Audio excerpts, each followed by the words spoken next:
There we are. Takes a while sometimes, it's got to be that Oh, I know. southern, you know, internet, Yippers. and you're going slower and slower and slower and slower every time. Anyway, how you doing there, Brian? Are you coming in today? Yep. All right. Can you hear me? All right. Yeah. Thanks for taking over last week on Thursday. I wish I would have been there. I rewatched it. It would have been a good one. We need to have him back on again. So, Well, except for he's just got to recommend Ed's book and not Ted's book. uh, you Otherwise, I know, thought it was great. hey, it worked. Everybody did come and find Ed's book over the last week. So I want to thank everybody who Nice. did that. And yes, I'm still in the mortgage industry. If anybody needs to know that, I was told that somebody asked somebody if I was still in the industry. Yes, I am, Right. and I'm fully working. And we just lost our one person. Ah. Just kidding. Okay, I'm just joking. The most important thing that we've been talking about prospecting, and it's so important. But I also came across. I've been listening to Mark Hunter, the sales Right. hunter, the sales hunter, and he's been giving a lot of good information. And he came across some things that make up a top salesperson. And I know we're going to stay on prospecting for a while because I think it's so important because people in sales don't do it. They do it the Well, last it's thing what they can do. builds everything, right? I mean, if you don't Um, prospect, you die. if you don't have, if you don't see, nothing gets sold in the business, right? Until you have a customer. You don't Right. have a customer until you create a customer. Well, you don't have a customer until you get it is prospected. It is Mhm. so important all the way through, and it relies on everything else. So nothing gets sold in a business without a salesperson, and then the salesperson needs to find that customer, and then through a prospecting. So Yep. it is majorly, and I gave you that so today, so you won't say any more so's. I took it from you. So, I might. It's my favoriteest. so today was what's the top characteristics of a salesperson? And I Mhm. think it's very important for people to know. And I'm not talking just an average salesperson. I'm talking the top people. And when I was reading some of the stuff and listening to it, it we all, some of us set goals and Mhm. some of us don't set goals. Top salespeople set goals that make the average salesperson cringe. Right. Okay. Some people would call it, and they also have moonshot goals, but most of their goals are so huge that the average person that's a salesperson would go, there's no way. Right. Right. You have to be okay with setting things that you expect yourself to get to. You need to set yourself up to a new level. And I think a lot of us get stuck in the being average, being okay with that, which Right. there could be sometimes in life, and I'll shut up in a second, let you talk, in life where that you focus on, you got things going on in your family, other things that you have to focus on that more than you focus on your selling.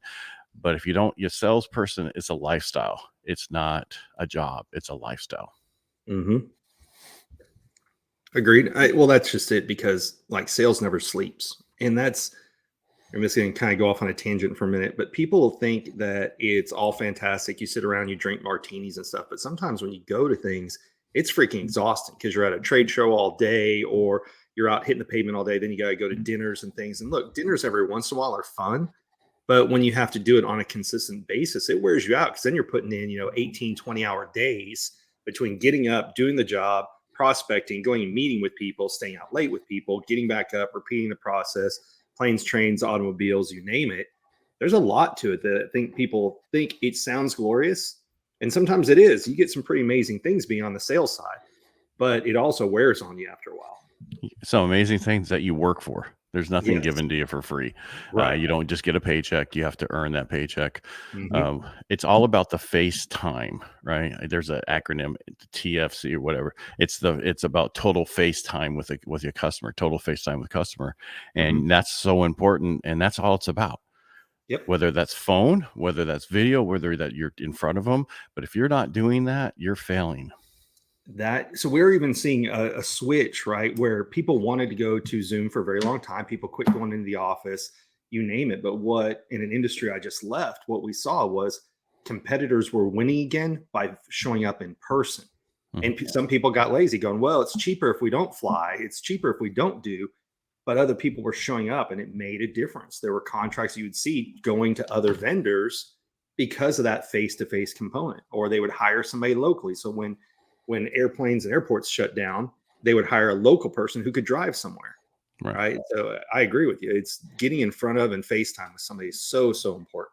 That's Right. why even now we do Zoom or StreamYard, and I just locked up. You're okay now. Yeah. Yeah. Just to get in front of people, right? So you can see face to face. I've mentioned this before. Having not having my daughter every day, I can't imagine what it was like for people who traveled before. Well, actually, I can tell you, my dad, we'd have to say, okay, we'll call you in your hotel room at 8 o'clock, and that's how you talk to somebody. But having FaceTime on the days I don't have my daughter is incredible versus having to call her on the phone. So, Right. Because you can see her every day now versus how it used to be. absolutely. Right. Yep. All right. So I know we're talking about prospecting forever, and we're going to go back to that, especially on Thursday when we have Steve Sims on. Right. We'll figure out some other stuff to throw him some curveballs so he can't just answer the way he does.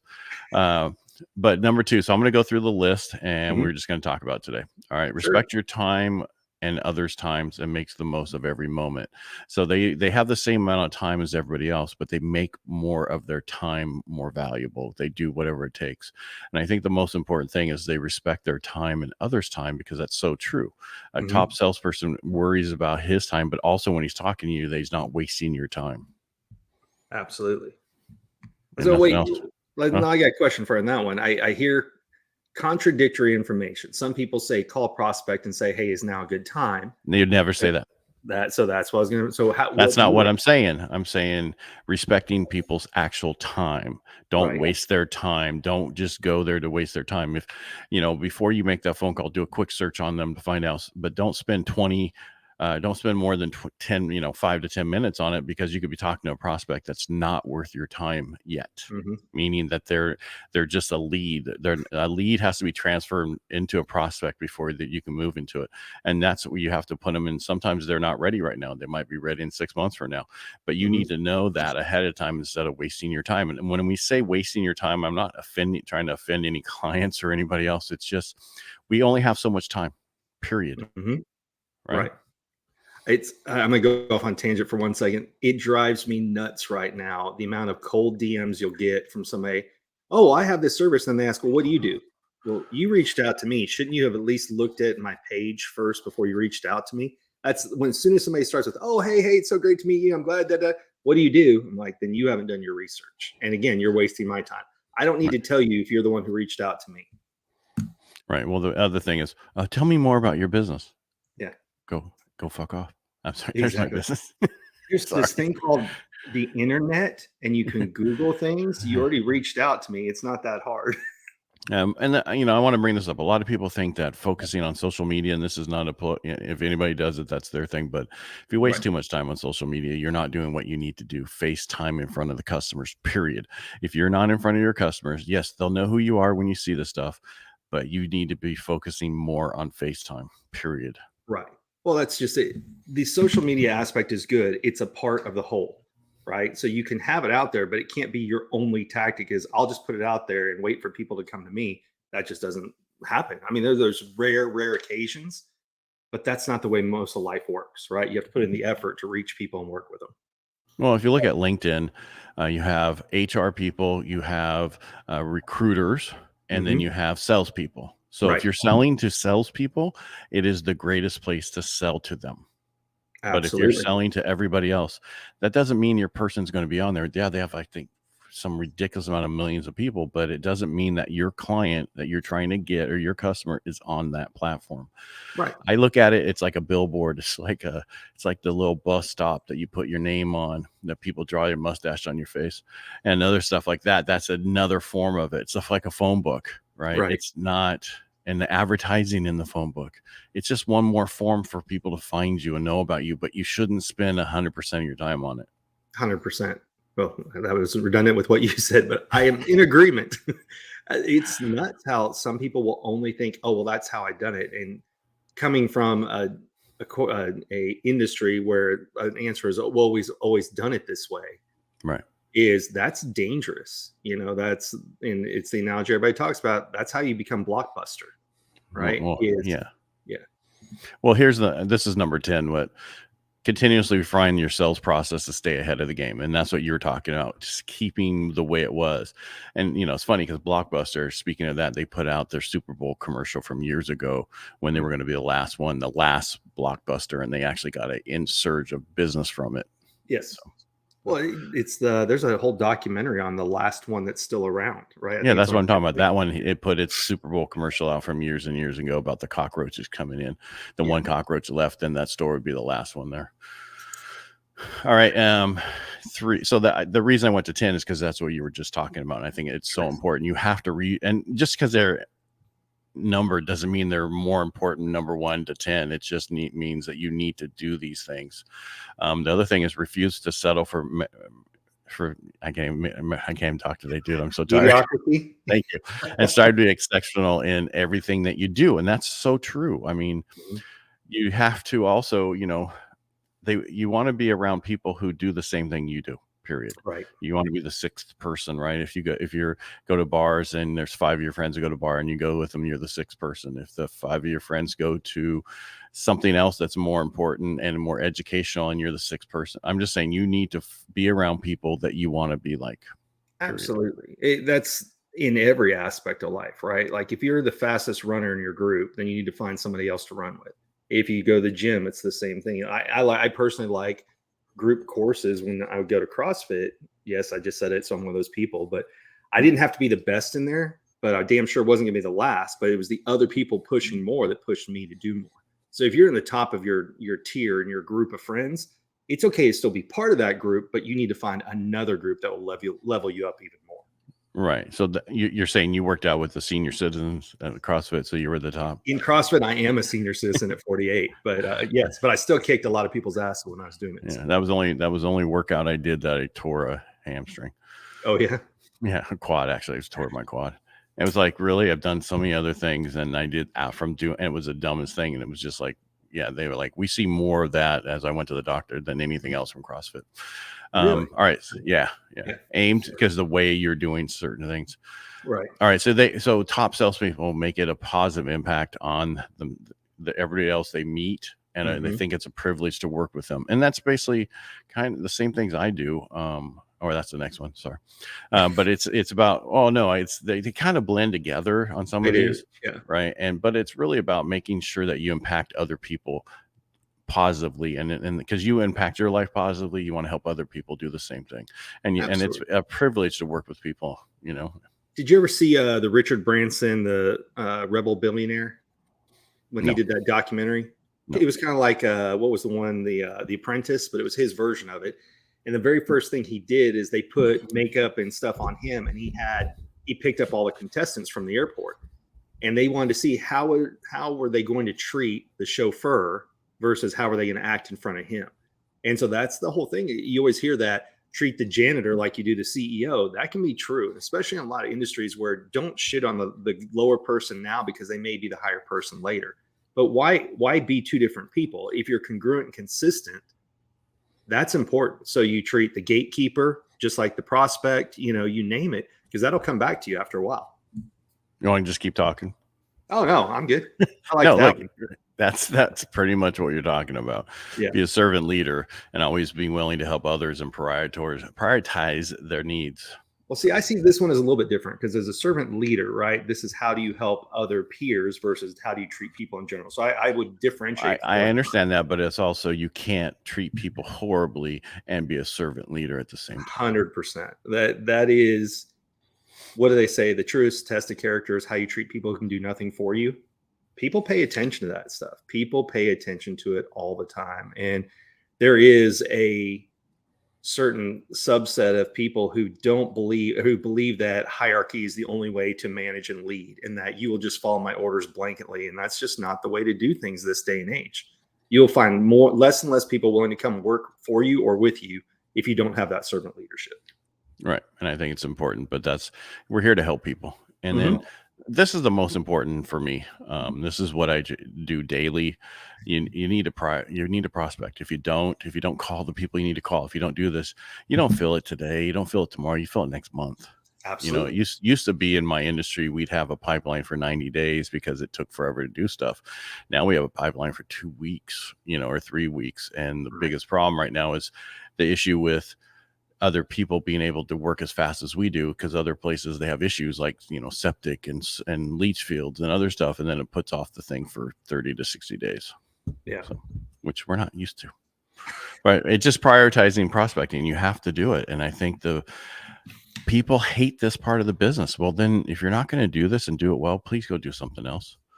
Yeah. But I was listening to somebody else because they were talking about, salespeople with AI.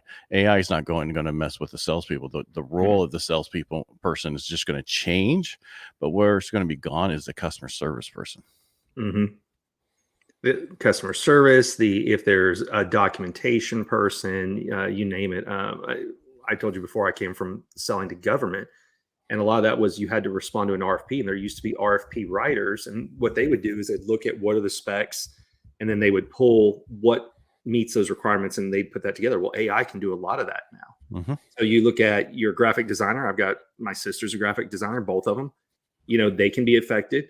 Then you start looking at people who write copy. I mean, you and I have played on a chat GPT quite a bit. It can write some damn persuasive stuff, but Right. somebody still has to present that and read the room. So it will help you with emails, cold, reach, things like that. What do you call it? Print mail, but it can never replace a person No. because a person has to judge what's going on the other side. Right. And that won't happen for at least 10 years or 20. So, Yeah. and I'll be retired by then. So, So you say. yeah. Well, what it does is it's going to make all these illiterate people coming out of high school and other places who don't know how to do anything and can't write to be able to write like somebody who has a master's degree. It's going to get rid of a lot of entry level jobs. That's going to be the challenge. Is it's going to make them pay even less. We've talked about this on previous episodes. It was already going to where, well, it's cheaper to send it to a VA in another country than it is to do things here. Well, now VAs have that same access to pull as somebody who's brand new coming out of school. So you're going to be at that weird quandary of how do you get experience without a degree? But if after you get a degree, you need experience, right? And that's that Right. weird part. Like, I wonder if by the time my 6-year-old, about to be 6-year-old, goes to college, will colleges still exist? I don't know. They will. They'll just be something else. Yeah. All right. But the one thing about this, they'll help you, you can drop stuff in there like an email and make sure it's spelled right. Yeah. Yep. But if you don't, today. yeah. This is the biggest thing for me when I plan. Every day I make sure I know what I'm doing the next day. Because the Yes. two reasons is you'll know what to do first thing in the morning, because a lot of people use Monday as their day to plan for the week, and that's just a waste of time. Big time waste of time. You need to know Sunday before what you're going to do on Monday. Right. If you're not doing that, you're not a top salesperson, nor will you be a top salesperson without doing that. I got out of that habit. At one point, I was so overwhelmed with daily calls, Zoom meetings, you name it, that I was more in reactive mode versus proactive mode. And it does have a long term negative effect when you're not doing that. So, one of the things that I have I don't utilize nearly as much is here. I have a whiteboard desk.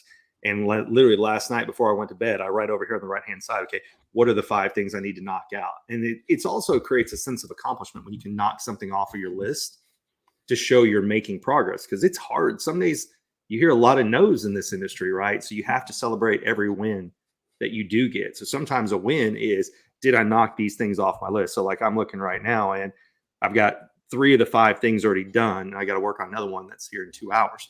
But I can see a sense of accomplishment versus sitting around going, where did the day go? And I have nothing positive to show for it. Well, yes, you're making progress that pays off later. Right. And they say never make a to-do list, make a what you'll do list. Yeah. Because Well, a apparently I to-do just list, led us right into number 8. So I should really read these in advance, right? well, the optimist, that's the whole thing about being an optimist outlook, because one thing that people don't realize is optimism comes in bad times. That you're an optimist is created in a Yep. bad time, not in a good time. And we're not yet fully there yet, but we're getting there to where we're going to be in somewhat of a bad time. And you're going to need Batterer. a badder a time. See, even Chat GPT can't help me speaking. That's right. But it's so important to, and that's fuel that you need for the future. Is you need to be an optimist. If you're a pessimist, Yep. get out of sales. I was trying to find a picture of it while we are talking. I can't find it on my phone. Last time I was in New Orleans, I saw a picture of a second line. And so one of the things I love about New Orleans, and yes, I said so, New Orleans. they celebrate everything. Like I actually have it on the TV over here. I'm watching Mardi Gras on Earth Cam. So watching people in costume go up and down Bourbon. I watched it last night. But they celebrate everything. It doesn't matter what it is. Get And alive. oh well, I was here anyway. I was working on stuff. Okay. And But I bought a painting of a second line because I realized, am I celebrating enough things in life? And so every day when I get up, that's the first thing I see on this wall over here is a second line going, okay, what can you celebrate today? So that's how I do it personally. But That works. Hey, whatever works for you. This exactly. is what everybody needs to be. Just a lifelong learner. We go to those different types of speakeasies, different types of Hmm. masterminds. I try to go to places outside of my industry to learn different Always things. a new book all the time. Yeah, well, that's why I listen to more. You can get more done walking, listening than it is for me to sit down and read. If I sit Yes, down and read, I'll fall asleep. it's because And you're then the lazy. biggest thing is once we get the knowledge, top salespeople share that knowledge with others. They're not afraid to give the next person in the same room as them that's a salesperson help on getting better and doing different things. You can gamify things that way. When I was learning a new skill, matter of fact, when I was learning like how to decode faces, I got another buddy to do the same thing because I taught it to him, and then we'd go out and you have something to game it against, and that's the reason. Like sales keeps score, right? And that's one thing with a lot of jobs. You don't know till the end of the year what's your annual review. You might get 3%. Sales is immediate. You see what you did or you did not do, and you see the benefits or you see the loss, and that's 100% it. You have to be a lifelong learner. But and they say if you can teach it, it's learning twice because now you've learned it well enough to teach it to someone else, and that only makes you a stronger salesperson. Right. And the same with your facial stuff, being able to Mhm. teach other people that.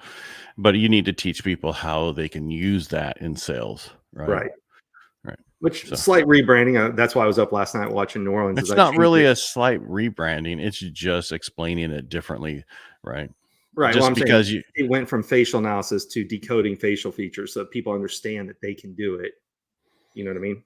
well, Yeah. it's just how do I utilize it? I'm Uh-huh. teaching it to you. Now how do you go out and how do you use it and teach other people? You should license more people. And we already talked about this, refining your sales process to stay ahead of the game. You have to change how you do things constantly Hmm. to make it better. And a lot of people want to stay in the same lane. That was fine in the 50s, 60s, 70s when things didn't change very much. But even some in the 80s, I mean, you went from 5 1/4 floppy disk to 3 1/4 floppy disk. And then you had in the 90s, you had the 286s, 386s. But Right. now things change so fast, it's ridiculous. And that's where a lot of companies have to be open to listening to the salesperson, right? Who wants to do something differently. And I'll go back to the 4 hour work week. Tim Ferriss would call people from 6 to 8 in the morning and from 4 to 6 at night or something like that because he realized the gatekeepers weren't there. Right. And he actually got fired from that job, even though he had the highest number because they said, yeah, but you're not making calls throughout the day. And he was like, yeah, but I'm reaching the people I want to, and I'm working on other things. And that's where you have to look at if you're going to work in a sales profession, is the company open to input or are they just going to dictate what you should do? Because a lot of people who dictate haven't done the job in a very, very long time and don't understand what it is, the current environment and what works. Correct. And they're more focused on time, micromanaging. Hmm. That's the problem. All right. Yep. My last one I have today. Yeah, I should have stopped at 10, but here's 11. Take ownership of your work and be accountable for your success and your failures. Hmm. I don't have failures on here, but don't blame other people for your issues. They're your own issues. Right. Well, that's what so many people talk about. If you learn to take ownership, then you can't blame other people and you can be more in control of your life. Like we all have things. I've got things, you've got things where we want to talk about, well, this person did this and that. Yeah, but what was my part in it? Right. I just apologize whether I'm right or wrong. Just to apologize to get it over with. Have other people heard this or Yeah, they actually do. Yeah, I do apologize all the time I for got you. for clients, and that's I'll call a client. Hey, I apologize for. Oh no, it's not your guy. No, I apologize. It's they work for me. They do this for me. Right. It's yeah. You might not That's hear it. Just go. we would go out to sites where, we were account managers. So we were dealing with the existing accounts and there would be a plethora of problems. And if we went in trying to defend why we were right, it was a failure. You just had to go in, you fell on the sword. Hey, we know this, this, and this is what's happening. We don't want to hide these things. We want to bring them to light. And that's what led to getting contracts extensions and renewals and things like that. Because if you went in and tried to define all the reasons why you're right and they're wrong, the relationship is destroyed. Now you can say we need your assistance with this, or here's some things I noticed. But if you try and build up that wall and just talk about why you're right, it's never going to be a win. No, it's you can't. Right. That's not selling. That is like you got to get again. It's not being a servant leader, right? It's Right. not back to other stuff we talked about today. You got to prioritize prospecting. Well, if you're going in and saying how you're great, it's not working. And if you're doing that, you're not having a positive impact on somebody. You're Exactly. having a negative impact, right? And you're not 100%. also you're not refusing to settle for this. And make sure you go to bed and plan for the day. But I jumping all over it. But I'm just saying, if you go in that way, you'll never win. You Right. just need to accept whatever it is and move forward and see how you can fix it. So, because it's usually never your fault, but that you got to take it. Yeah. When you take responsibility, it's you're part of the team versus when you share blame, you're an attacker. It's just the way it works. Really, is that like a personal thing? No, it's we learned that through a lot of trial and error on things. But yeah. Anyway. All right, thanks for letting me just go through the top characteristics that I saw, and that was in the book. So Mark Hunter's book, which is Winning Sales. I think it's Winning Sales. It's his new one after his other one, what was the other one? High Hold on, I got prospecting it right here because you prospect. recommended. Yeah. Let me see. I can tell you. Let me look it up because it's the next one. High profit prospecting. Right. And so that's really good. So that's Mark Hunter, the sales hunter. Look out for his books. The other thing is he just wrote a mind for sales. He just wrote that one. And it talks about how you have to have a mindset, right? And we talk about this all the time a while back, how mindset's important. And that changes everything. And if you have a horrible mindset, you're not going to get anywhere. Agreed. Shameless plug. Since we're talking about books, oh, look at that. Get Ted's book. Yeah, well, let me fix that for you. Why don't you take that off of there? There, you keep talking for a second. Yeah. Yeah. But like we talked about, your book came out last week, hit number Yeah. one on Amazon. In a couple of categories, not just kids' books for buying real estate at 7 years old. It was in many categories. Drawn with Mortgages. crayons. Yeah. Yeah. Well, it's funny how they do. Here, this is what I tell people to do. It makes it easier to know who's getedsbook.com. This is true. See, capitalize it because it doesn't really matter if you capitalize things when you look for the internet because it doesn't take it. I Just know. the Only characters. important in passwords. Otherwise, usernames don't matter. It matters in passwords. Emails don't matter either because it's so many older people will call me and say, okay, my name, it's capitalized GT. No, it doesn't matter. Yeah. But should you tell them or should you just like, okay, and move on? I disagree. It's not worth it. So, all right. Well, so what's we got Thursday? Do we want to talk about who's going to be here Thursday? You mentioned it earlier, but yeah, Steve Sims will be here on Thursday. We're going to talk about who knows. Well, the goal, right, is to talk about we're talking about prospecting now, but what happens when people reverse go to look for you? So are you making sure that you've set things up that people can find you and you're presenting what you want when people find you? Right. But what I don't worry about too much about those kind of things to where you need to get on FaceTime with some people. And I don't mean FaceTime on your phone. I'm talking actually talking to people, getting in front of people in sales. That's how you make your money. That's how you get a client. You take a lead to a prospect, to a client by getting in front of them and seeing if they're even a good lead or not, because you got to go through. Because I had one person call me the other day and he's like, yeah, I found you on Yelp. You have really good reviews. That's great. Overall, my credit score is this. What's your rates? Yeah. It's like, all right. I know that's the first question you ask people because that's the most important thing to you, but I've never had anybody come to me and ask me for the highest rate and the most cost ever in my life. So it's really about what can I do for you? How is it going to be a different process? And why didn't you go with the person who qualified you 6 months ago again or a year ago? And he's like, oh, they just didn't have much knowledge. I go, well, I just wrote a book. So that didn't hurt. If only someone had written a book. Yeah. No, I'm just saying, but it's really important. And I'm kind of being an ass right now, but it's people are just going to call you. And a lot of times, if you listen to people on Zig Ziglar, those people are calling with these first objections. They're trying to get a price point just so they can already solidify what they have already planned with somebody else. So you just have to not focus a lot of time with those people and find out where they're at. And one of the biggest ways to do that I'm going to say a takeaway close. Yeah. It goes back to what you're talking about with prospecting. You have to filter who's a good prospect and who's not. And then you can adjust your time accordingly. So you got to have disqualifications, not just qualification questions, but what's a disqualification question as well. Right. And I have somebody I know who's working with this one agent I know that I worked with for a long time, and then was just fell apart because I don't want to get in the whole thing because I don't want. But the issue is they came to me and, do you have a problem with me working with them? I said no, but this is what I just want to let you know. This is what the person is like, and they're not going to be in it as much as you're in it. Right. Right? They're not gonna. They want to take from you and not necessarily give to you. Right. I think when we have Steve on, we should talk about people just get this assumption that people call you out of the blue to get on stages, and that's not always the case. He's got to do prospecting. He's got to search for gigs, look for who are the promoters, what are the stages he wants to get on. I think that's what we should have him kind of talk about. How does he prospect? Yeah, I would like to, and also with this concierge service he had before, I'd like to know how he handled those because it's all different. Everybody Mhm. thinks just because he worked with so many people, hey, I hear you're the guy. I'm sure you Right. had to sell at one point, right? Absolutely. He's still got to justify his price, not just like he's definitely guilt by association with celebrities. Because once you work with celebrities, people are like, oh my God, you're a badass. But you still have to justify the cost, right? Which is building value, which is a part of prospecting and everything else. So, Right. all right. Well, and that's the thing about prospecting and getting your full price Yep. and not discounting just to get there. Yeah, Race to the bottom. that's right. Cool. All right. All right. Thanks for letting me talk today. I hope someone found some information into what we talked about. I know I'm not like all, hey, how's it going today? Hey.